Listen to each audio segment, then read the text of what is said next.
Ever wanted to run a separate instance of macOS on your Mac? Maybe for testing, development, or just to have a clean isolated environment? Well, you are in luck. Today I am going to show you how to create a macOS virtual machine on your Mac computer using a free app called UTM. This is going to be a step-by-step walkthrough, so let's get started. UTM is a powerful open source virtualization app for macOS. Unlike Parallels or VMware, it's completely free and doesn't require any subscriptions. You can use it to run macOS, Windows, or even Linux virtual machines on your Mac computer. Step 1 is to download and install UTM. Click on the download button.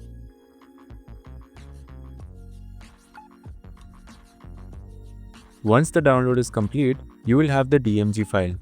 Double-click to open it. And then simply drag the UTM app into your application folder. That's it. UTM is now installed. Now, let's open UTM and create our virtual machine. To create a new VM, click on the big plus button. Here, UTM will ask you to choose between virtualize and emulate. These options serve different purposes. The virtualize option runs virtual machines on the same CPU architecture as your host Mac. For example, ARM macOS on an Apple Silicon Mac. On the other hand, the emulate option allows you to run virtual machines with a different CPU architecture than your Mac's processor. For example, x86 Windows on an Apple Silicon Mac. It uses QEMU to run unsupported systems and it's slower due to the overhead of emulation. Since we'll be running macOS on an Apple Silicon Mac, we'll choose the virtualize option. Pick macOS 12 Plus from the options as they are specifically designed for Apple Silicon Macs. Now, we need a macOS installer. Since we are on Apple Silicon Mac, we'll be using an IPSW file. The IPSW file contains everything we need to install macOS. The great news is that UTM can automatically download the latest compatible macOS IPSW file for you during the VM setup process. This is generally the recommended method, as it ensures you get a version that is known to work with your Mac configuration. However, if you need a specific older version of macOS, you can manually download IPSW files from a reliable website.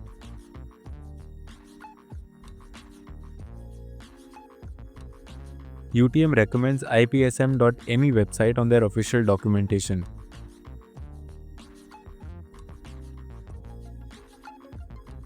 On the home page, you'll see a list of Apple devices including iPhone, iPad, Mac, Apple TV, etc. Click on Mac since we are looking for macOS IPSW files. Then select your specific device model from the list.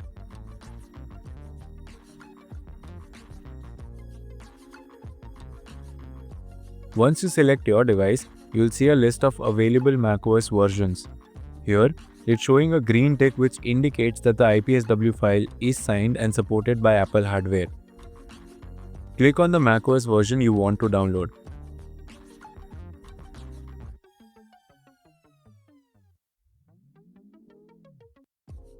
You will be taken to a page with details about the file, including the version, build number, and file size.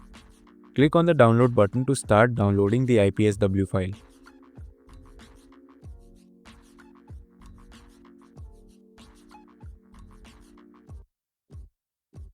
Once the IPSW file is downloaded, you can select the file from here. But I am not going to download it manually. I'll let UTM download the latest compatible macOS IPSW for my device. So, click Continue. It's time to configure the virtual machine hardware. Start by allocating resources. For example, assign at least 6 GB of RAM and 6 CPU cores for smooth performance. If you have more resources available, feel free to increase these values.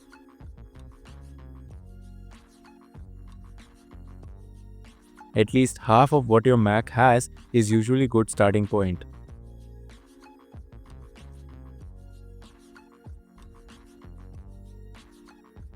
Next, let's allocate the storage size, say 64 GB or more. You can increase it if you know you will be installing a lot of programs on the VM. Now we have the summary screen. Give your virtual machine a descriptive name, like macOS. If everything looks good, click Save. You'll now see a newly created VM in the UTM window. And it now has started downloading the macOS IPSW from Apple's official server. UTM fetches a version of macOS that is compatible with your specific Mac hardware and virtualization environment. After it finishes, start your virtual machine. The VM will start the macOS installation process. This can take some time. Once the installation is complete, you will boot into macOS setup screen. This is just like setting up a brand new Mac. Just follow the on-screen instructions. You can sign in with your Apple ID if you want, but it's not required. Go through these steps and you will have a fresh macOS installation running in a virtual machine on your Mac.